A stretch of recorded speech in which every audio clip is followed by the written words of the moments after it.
Welcome to Open. My name is Manoj. People tend to ask me one question over and over again. What is mindfulness? Well, mindfulness is a quality of experience. It's also a state of mind. We can experience mindfulness if we practice meditation by focusing on an anchor. And that anchor can be the feeling of our breath, the sounds that we hear. It can even be something that we taste.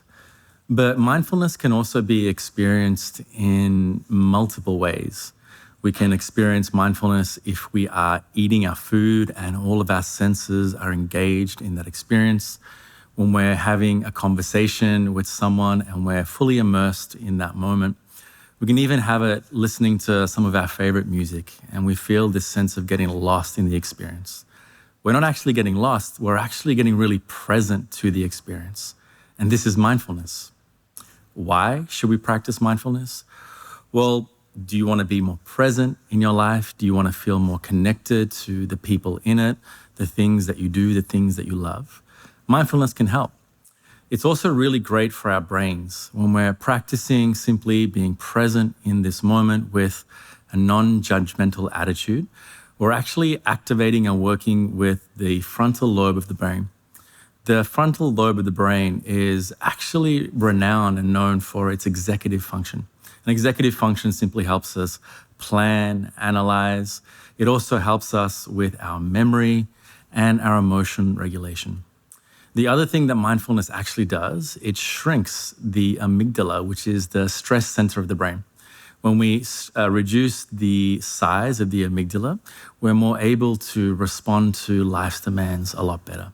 Be it stress, be it fear, be it anxiety. We have the capacity to be able to manage that. But the best thing I think mindfulness really gives us is space. It gives us a space between what is happening and our response to that.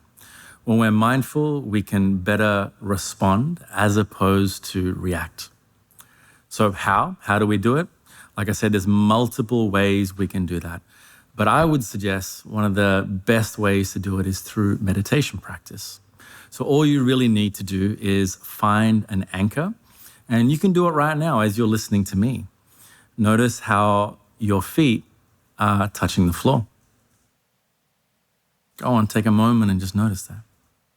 If your feet aren't on the floor, they might be on a bed. Just notice the sensation of that. Do your feet feel cold or heavy? Is there a warmth? Is there a tingling?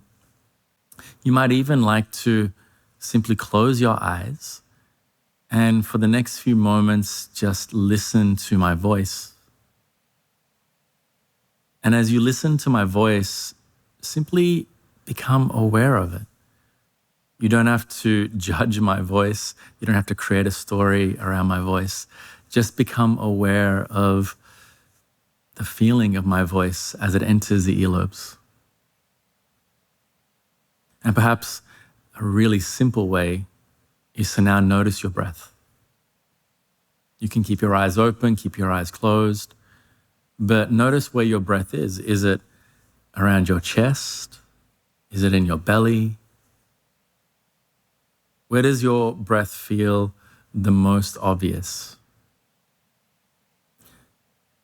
As you begin to notice all these things, you'll start to very quickly realize you'll have a number of thoughts. Guess what? This is human. Everyone has thoughts when they're trying to pay attention to this one thing. With mindfulness, we simply acknowledge that for a moment, our attention and our awareness has been taken away from the present moment and we bring it back. Simple, but not easy. But with repeated practice, the better we become at it. And this frontal lobe is essentially like any other muscle. It gets bigger and stronger with practice. I hope that helps. And I hope you can join me for some mindfulness practice.